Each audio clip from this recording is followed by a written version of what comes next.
This is The Extra Point, an Arizona's Family Originals podcast, sponsored by your Phoenix Suns. Hey everybody, Julia Lopez here, and this is going to be a little bit different than our normal sports talk, although I am sitting across from a former D1 gymnast, and Alaina Kwan. She used to, compete at Kentucky. Hello, Devin Booker. Yep, Anthony Davis, you name it, everything. I love that. But Alaina, thanks for joining us, and this is definitely a little bit outside of our wheelhouse. Definitely. Obviously, we're talking more like Suns, Diamondbacks, Cardinals, all of that stuff. But today we are talking about Bridal. So this is like girl talk, and I'm very excited that we actually get to talk about it because I'm surrounded by dudes all day. Well, I was going to say, it is truly such an era of life where you can only talk about it with a certain amount of people that actually are engaged. So, yes. I think this is like even a good vent session right now. Absolutely. Yeah, that is just so beautiful. Like, congratulations. I know you and I have hung out several times, Yes. After both of us got engaged. I got engaged June 2025. When did you get engaged? Just a couple months after. We were engaged August 1st on the dot. Oh my gosh. Yeah, so not that long after. Yeah, it's crazy. So the whole fiancé era, just how has it, been for you so far? It's been, I guess, hard to, I think, articulate into words, because it's when it happens, I almost explain it to people as you black out for a second, and then you're like, wait, I'm engaged, I'm gonna marry you. It's almost like you're still trying to connect the dots.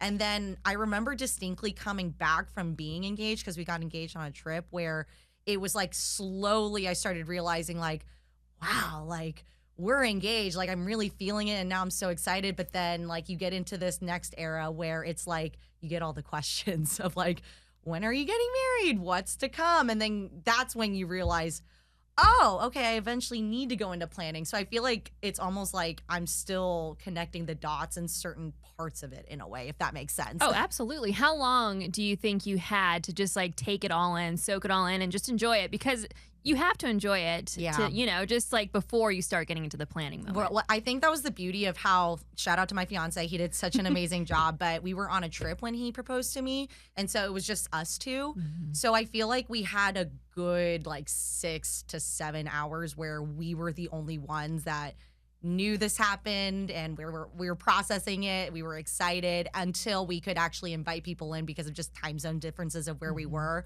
So I feel that was truly special to kind of just marinate in what just happened, because it's one of the most special moments of your life, and one of the only surprises I think as a woman you can truly get in life. Yeah. So I feel it was I could marinate in that, and then afterwards it's been fun to bring people in as they come and celebrating and what's to come next. But it's like I said, it's so hard to articulate because I feel it's you have so many different feelings throughout the whole entire process. And being a woman, I feel we have that female intuition. Did you know it was going to be coming on that trip? I had a feeling, but my biggest piece of advice I was given was to not focus on it. Try not to have an expectation so you're not disappointed. But leading up to the trip, I did have people being come on, it's gonna happen there, right? And I was I don't know, maybe. But when we were there, you could tell that there were signs and symptoms of stress on his end. So I was I think it's going to happen, but still the moment was I couldn't have expected it to go the way it did, and it was still a shock. But I feel men, you could always have a tell of when they're just overthinking something and they're freaking out a little bit, and you're what's wrong with you? Absolutely. And I think the key that both of our fiancés did was hire a photographer to capture the moment. That Biggest is huge. Piece of advice I'll give anyone that's not engaged yet or wanting to get engaged, get the photographer, because I love our photos. I love looking back on them. Yeah, and you'll have them forever. That's the amazing part about it. And especially when it was just you two, you just have someone capturing it without even okay, we have to do this, we have to do that. When I got engaged, actually, I think you know the story about, horseback riding and him hopping off the horse and then getting on one knee and doing it. And the funny thing is, it was early in the morning, but as we were signing our contracts, so we wouldn't die. If we die, we can't sue them.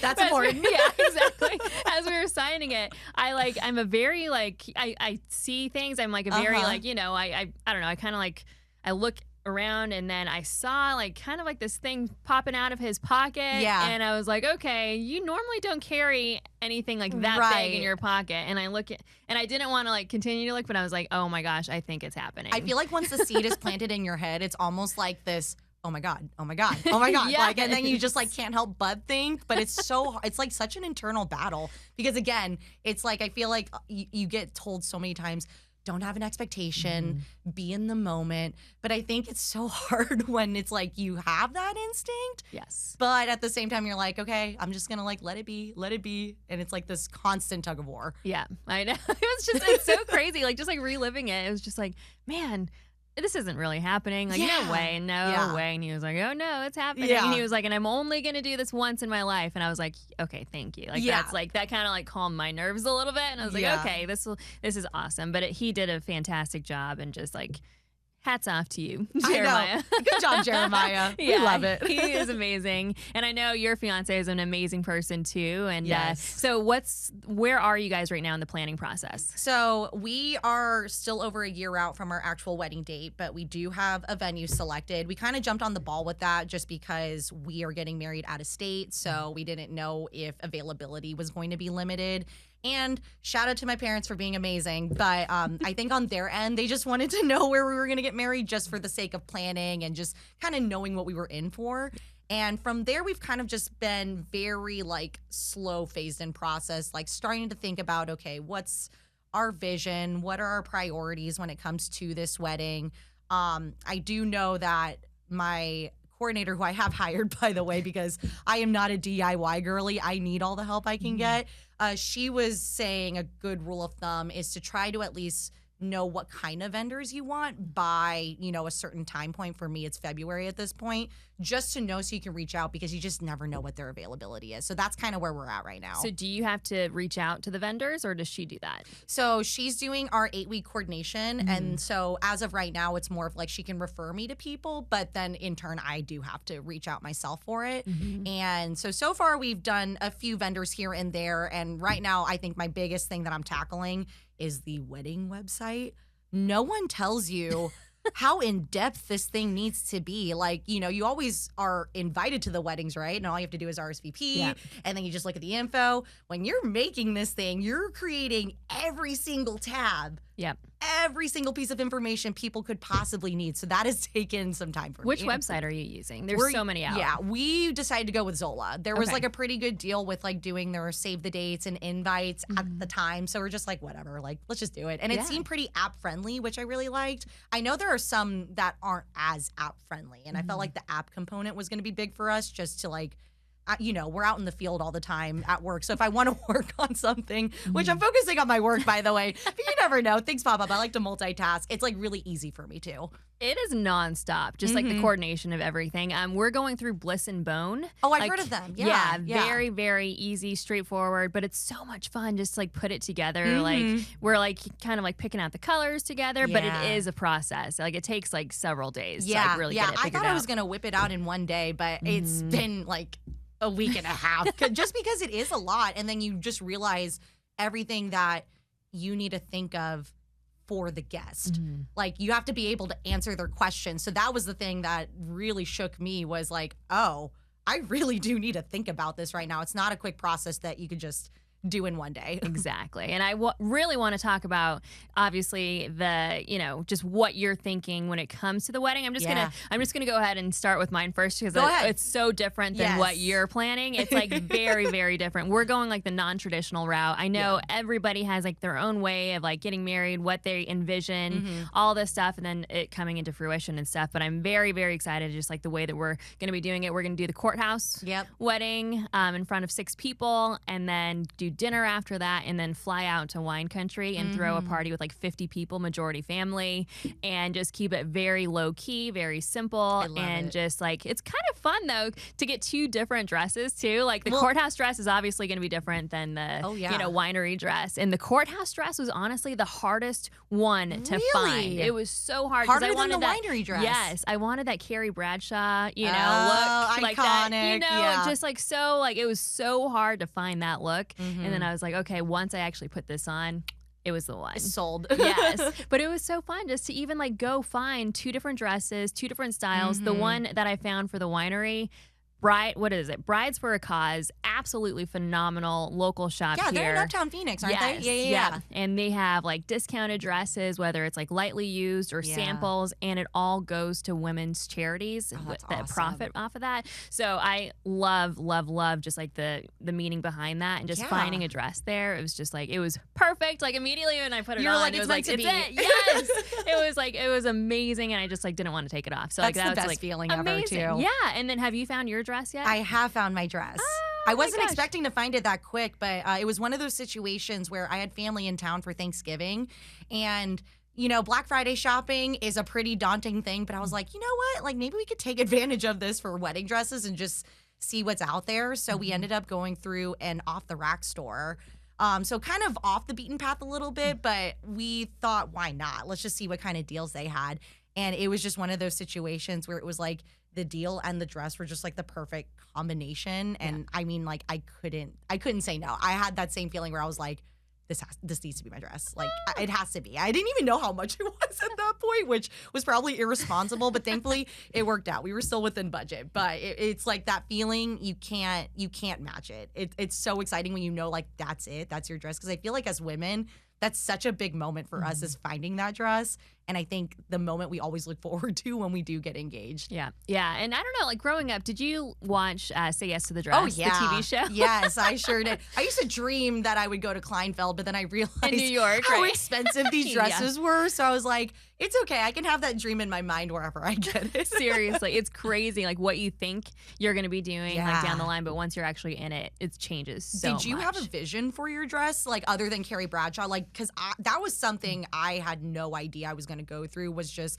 the process of elimination when it came to different styles of dresses and realizing I had a preference in a lot of different things I didn't think I would. See, I was so open-minded. I was like, I'm just going to try it on. I have no idea what can look good on someone else and then what's going to look good on like my body type. You know, it's totally different. So I'm just like, I'll try it on and like just like see. But it was like really cool. So I was able to try on at like a normal like bridal store with my mom, just me and her. And then I was able to find the other dress with my fiance's mom and then Vanessa Ariza, shout out. So like those two, I just wanted like a very small group because I don't want too many opinions. Yeah, no, that's fair. That's a good piece of advice. Yeah, it was just like, that was so huge. And then it was just like so nice just to have like that time with me and my mom only. And then like to find the dress actually with like his mom. So just like it meant a lot, you know? So, but yeah, I just feel like, I don't know. It's just like what I had an idea of like, okay, maybe this, maybe that, but I was just going to try on everything. See, I started like that, and then so we started putting on different styles that I was gravitating towards through my like Pinterest board and things like that. And I was like, am I picky? Like I just kept realizing like, oh no, like I don't like this. Like with my personality, we all thought I'd go with lace or sparkles or something like that. And every single one I tried on, I just was not feeling it at all. So it was honestly kind of soul searching in a way of like, what do I like? Like I didn't think I was going to be that picky. And finally we went with something that was completely off my radar. And I feel like those are sometimes the best, you know? Yes. When that even surprises you, because you can plan a lot of stuff for the wedding, but when something surprises you along the way, it's pretty sweet. Exactly. Yep. And then when it comes to florals, I know a lot of people are like, oh yeah, like florals, this, that. Like there's just so many opinions on it. Yeah. We're doing very, very, very simple because we want the winery to shine just because it's like gorgeous, you know? But we'll have like just like very simple, like probably Trader Joe's flowers. No, I'm right there honestly. with you. The second I got some quotes on like real florals for just, you know, even the bridal party, the ceremony,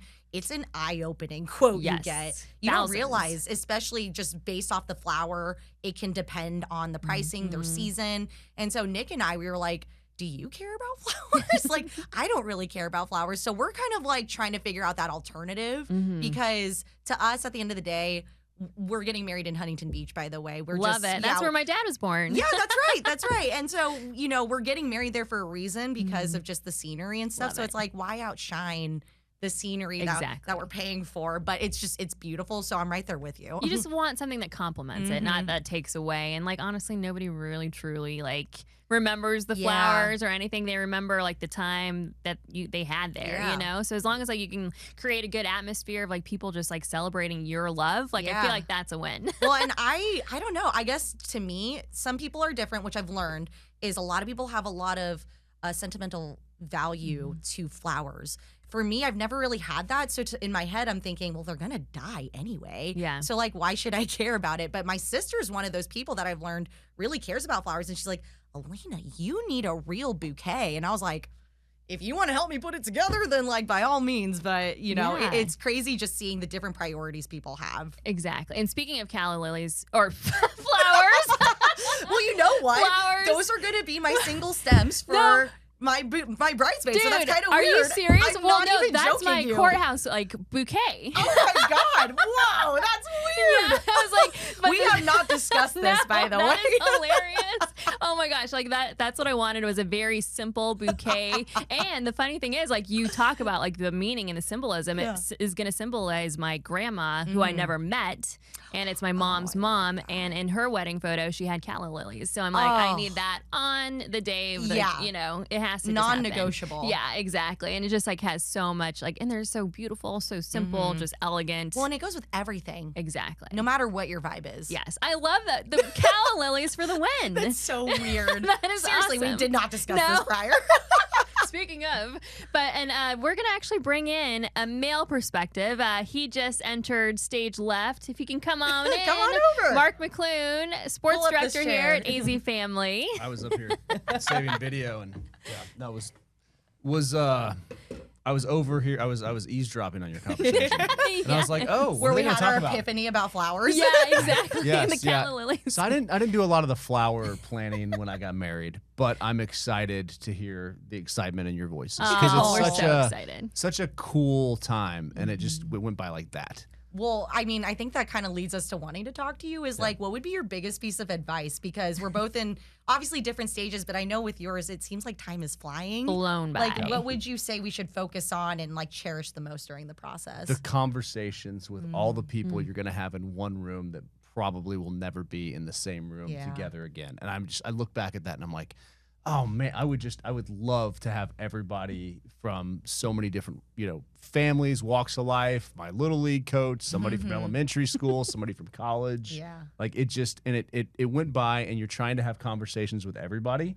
And I remember getting to the end of the night and April and I, leaving and being like, I don't want to leave. Right. Yeah. Like, I don't want to, It's like over. I know. She's like, I'm stuck with you for the rest of my life. I want to go back and talk to all those people. So that was kind of the magic part of it. The planning leading up to it. There's just so many details. Yeah. And it's just, I mean, that's how I think that you're marrying the right person because of the stress levels that are raised. Yeah, we were talking about that prior. There's definitely been some things people don't tell you about before you go into the process. Totally. And I was just going to ask, like, how do you stay, like, not overwhelmed in the moment just because there's so many people that want to talk to you guys? Yeah, I think I think doing this job helps because you're good at, like, talking to people. Yeah. And I think you just sort of plan your tables accordingly. You kind of, like, map it out before.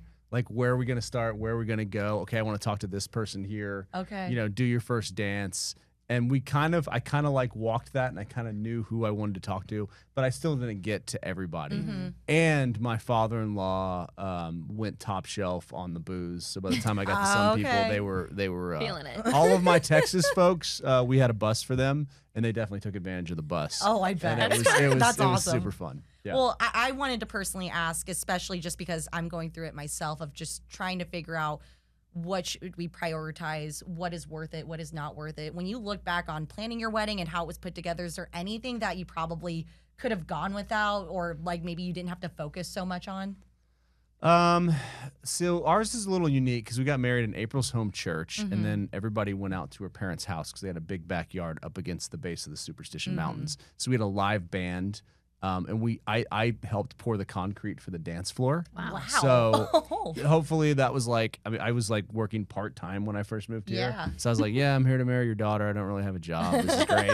So I was like pouring concrete, laying rebar, the decorations around the fence. It was, I think, I mean, this is an interesting perspective because I think some parts of the wedding party or the people at the wedding will really look at the decorations and really kind of compare that to other things.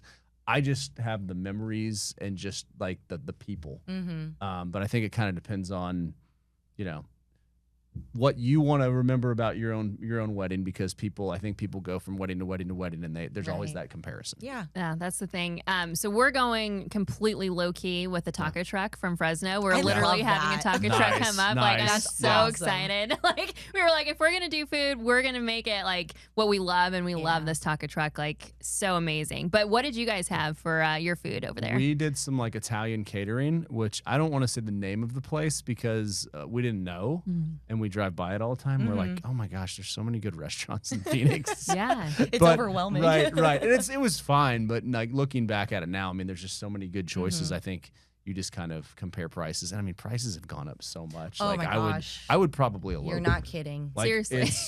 We got married in 2006, and I thought it was expensive. Try getting married. I didn't even spend money. I mean, it wasn't my money. You know, it was my father-in-law. God bless Dave. That's why I helped build his house for him, because I didn't have a job. No, I tried getting married in 2027, Mark. It is a rude awakening. What's an average wedding cost? $40K. Yeah, minimum.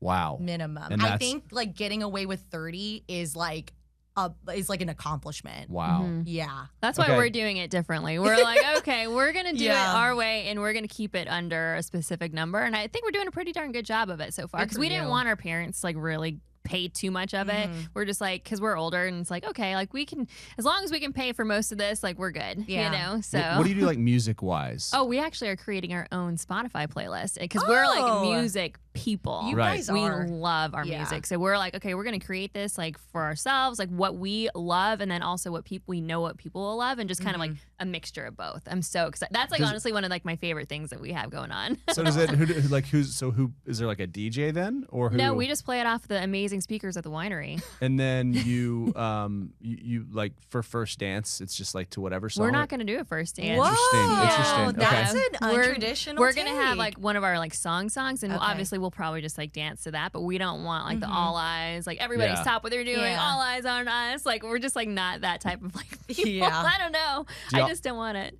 So did y'all have a song then? We'll play that song for sure. Okay. Yeah, that song will absolutely play, but it's like, okay, once that comes up, then we'll be like, okay, sorry, whoever we're talking to, we'll be right back. You know? But not make it a huge deal of like, oh, everybody stop what they're doing. Do you need an MC? Because I was thinking either that or I could sing a song. There's no microphone. We have no microphone. I feel like my voice is loud. Maybe we get the whole Arizona's family sports team to sing.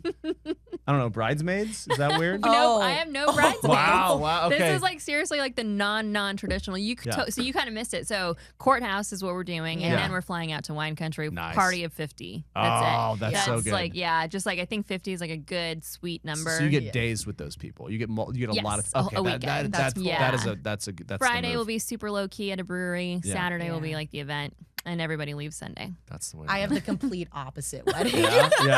Can I sing? It is like you can sing. Okay. There will be plenty of sound systems. Feel free, bring April. If you guys can get the time off, that's the other thing. I know that's a problem, but she might be filling in. Yeah. I think about our maximum's 200 people. Yeah. Whoa.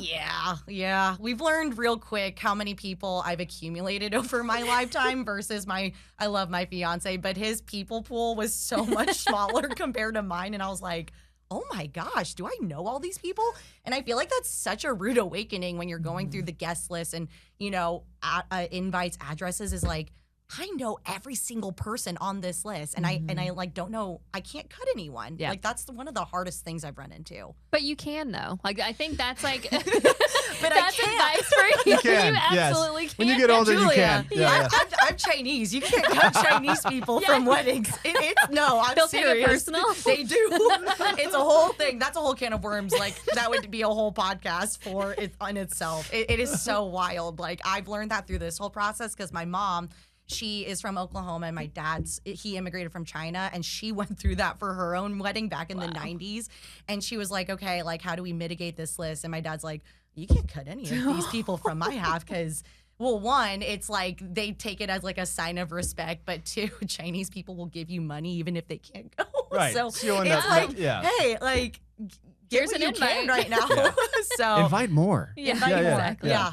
Oh my gosh. What do you register for these days? Because I registered, we registered. I remember April, she would be like, we need to go register. And I'm like, okay, what do we need? Like a mixing bowl or something or some silverware? I think that's out the door, honestly. I feel like I don't know. I already live with my fiance, so we have everything that we need when it comes to, living purposes and stuff. And we combined households, so it's like we have 2 of everything, so we don't need any more things, you know? So Not a mixing bowl? It's just cash only. And I feel like just like honeymoon fund is what we're calling it. I was going to say, I feel like that's such a big thing. Even like on our registry on Zola, there's so many options you can do, whether that's even like help me pay for my DJ or help me pay for this vendor that I really want there. Like cash funds and donations is like the way to go. Because like you said, there's so many things in a house once you combine your lives. Exactly. That it's like, what more do I need? Unless, if you want to get me that $600 espresso machine, by all means. Yeah. But, at the end of the day, I know me and my fiance, we're trying to funnel it towards, if you want to help us with our honeymoon, that would be awesome. Right? That's the best. And then if you get like quite a bit more than you even expected, go to first class, business class flights, like that absolutely kind of just like really elevates the trip itself. But okay, we have like 2 minutes left. Last just advice to brides that you've learned so far in your journey. I think one thing I've learned right now, especially recently, is you can't please everybody. I think I'm naturally a people pleaser, so I'm trying to like find the best possible option. But this is like one of the rare things where this is you and your fiance, and that is it no matter what. It's so easy to like get off of that focus, especially in the nitty gritty of planning. But me and my fiance have had a lot of conversations about like, okay, like, we can control what we can control, and at the end of the day, it's going to be awesome no matter what. I love that. That is fantastic. Mark, what's your advice? As the groom, just make sure you get a good haircut, and it's not about you. The funny thing is, you guys know that my fiance's beard is huge, right? It's like so long. My dad was like, maybe he can, cut 5 inches off, like, because these pictures stay forever. And he's like the nicest guy you'll ever meet. Like, so it's just like hilarious. And I'm like, no, Jeremiah's not gonna like cut his beard. He's keeping it. Like it's like the most like cleaned up beard, like so well maintained. Like I love it on him. But yeah, Dad, sorry, you will not be cutting 5 inches because then I won't even recognize him. It's like a different person that I'm marrying. It's like, who am I marrying? I want it to be like very legitimate and just like genuine. But my last piece of advice before we get going is just, I feel like you don't have to go by the rules. You make your own rules when it comes to a wedding. You literally do what you want to do, and if it makes you happy, do it. Amen, and don't care what other people think, especially the outside. If you're like just like trying to, like you said, please others, then what are you even doing it for? Like you just have to like realize it is for you and the person that you're going to be marrying and spending the rest of your time with for the rest of your life. I want to get married again. I think anybody would know if we just did it years. again and re-registered and asked for money. Vow renewal? Those are do y'all need any mixing bowls? We have a bunch of stuff at the top of our pantry. I think we're good. Okay. I'm like, what is this? When did who registered for this? And it was like, you had a margarita and thought you might need it. So. Well, Mark, thanks for popping up. Alaina, thanks for staying late. You for Congratulations. And I cannot wait for you to join my bachelorette. I know, I'm so excited. All right, thanks for listening. A little different than our sports talk. This is The Extra Point, an Arizona's Family Originals podcast, sponsored by your Phoenix Suns.